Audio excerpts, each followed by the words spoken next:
Welcome to the Marriage Steps podcast. For developing a long-lasting, happy relationship is the status symbol to achieve, and following my 6 marriage steps is a path to help get you there. I'm your host, Dr. Wyatt Fisher, a licensed psychologist specializing in marriage counseling.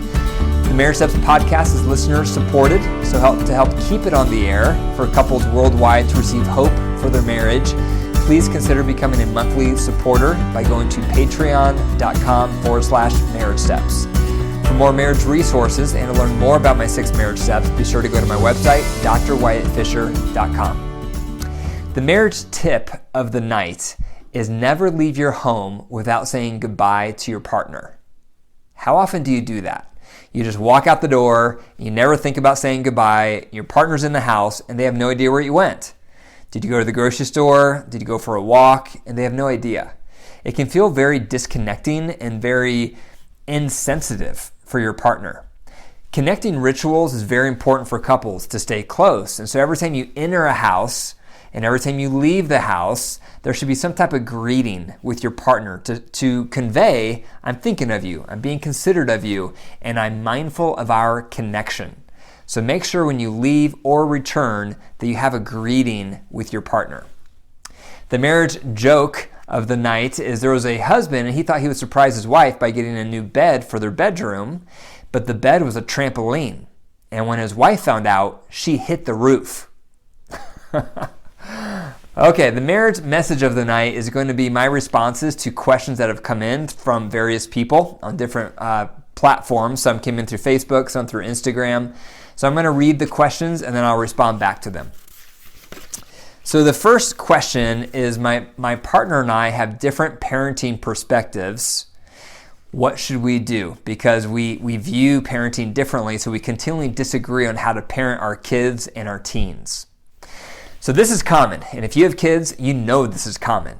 Partner A may be more strict, partner B is more lenient, you disagree on how to parent the kids. The first tip is never move forward with parenting your kids until you're on the same page with your partner. Because if you're not a unified front, your kids are going to divide and conquer. You have to become a unified front. And that takes impulse control, because you can't just respond in the moment to your kids. You have to tell them, hold on, your mom and I or your dad and I will talk about that and we'll let you know. And then you go behind closed doors and then you bounce the ball. You talk about your perspectives, you talk about your opinions, you negotiate, you compromise, and you meet in the middle until you're a unified front, and then you tell your kids the decision. That is an important approach, and my wife and I have learned that the hard way. We have completely different parenting perspectives. I tend to be more the strict parent. She tends to be way more lenient, and that has created tension in our relationship, and we've made the mistake of saying our perspectives in front of our kids, and so they have divided and conquered many times in the past, but we've gotten a lot better. And now we'll tell them, we'll talk about it, and we'll let you know. And then we go behind closed doors, and we share what we think, and we've learned to negotiate and try to meet in the middle so we're on the same page. So that's what I'd recommend for you to try as well. Second question, my partner is always on their phone. It feels like they're more in love with their phone than they are with me. What would you recommend? This is so common. Tech is everywhere. Tech is addicting. There was a study done that said every time a notification is released on a phone, a little drip of dopamine is released in the brain, and dopamine is an antidepressant. So no wonder we're always looking at our phones. It's exciting to see if you have a new like, a new comment, whatever it is. So we're constantly checking our phones.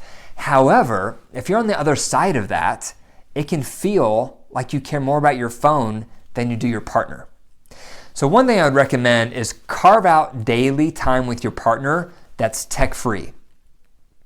Think about perhaps every night for an hour or even 2 hours where you're going to power off your phones, power off your tablets, power off your laptops, whatever it is, and provide undivided attention. If you have that carved out undivided attention, your partner probably won't care if you're on your phone the rest of the time throughout the day, but they need daily quality time having your undivided attention. So negotiate that with your spouse to see what that would look like on a daily basis and on a weekly basis. Some couples I know have a once a week digital Sabbath is what they call it, and they'll go once a week for, say, 6 hours without tech. so they can have a more extended period of time without the interference of the phone. So experiment with that, because you want your partner to feel like they're number one, not your phone is number one. Next question. We are moving soon and will be in the same town as my parents. My wife is worried we'll be seeing them all the time. What should we do? That is scary. When you're moving to a new place and you're going to be living near your in-laws, it's very normal to get anxious that you're going to be with them all the time. So I'd recommend you and your spouse sitting down and talking through what would be an ideal frequency to see the in-laws. Once a day, once a week, once a month. What is it for you? You're going to have to negotiate that, because the biological child may want to see them more frequently than you. And perhaps there's a way to do both. Perhaps as a couple, you can see them at a certain interval, and then perhaps the biological child could see them even more than that one-on-one if they wanted to. But as a couple, you need to get on the same page, ideally before you even move to that town, so that you've negotiated it, you've talked it through, you have the same expectations, and then ideally you would have that conversation with your parents before you move to town as well. Talk to your parents and say, Mom, Dad, we're moving to town. What are you guys thinking? What are your expectations of how often we should see each other? Here's our expectations. And there may need to be a little negotiation there as well. But the more the couple can get on the same page and communicate that to the parents, so the parents are on the same page, the smoother that transition will go. Okay, the last question is, we've been married 2 years, and I just discovered my husband looks at porn several times a week and masturbates. How should I respond to this? This is a common question, and more pornography is creeping into marriages and creating issues.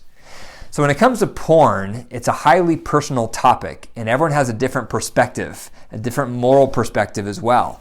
Some couples are completely fine with porn and they don't think anything about it. Other couples think it's okay in small doses. Other couples feel it should be zero porn, period. So this is going to be a value topic for you and your partner to discuss. You're going to have to think through it and process through it where you're going to land on this topic with your values and your moral system.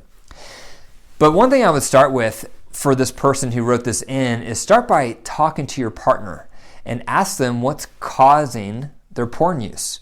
Perhaps it's an addiction that was there before they met you.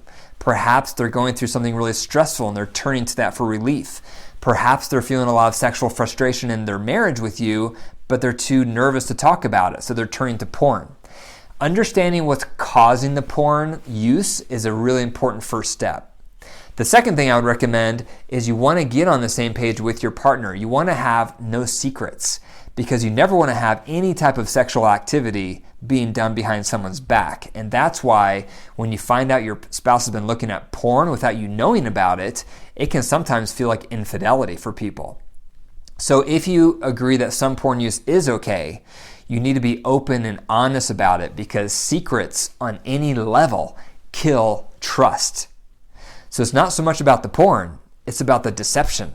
And it's about doing something behind your partner's back, in addition to it being something sexual.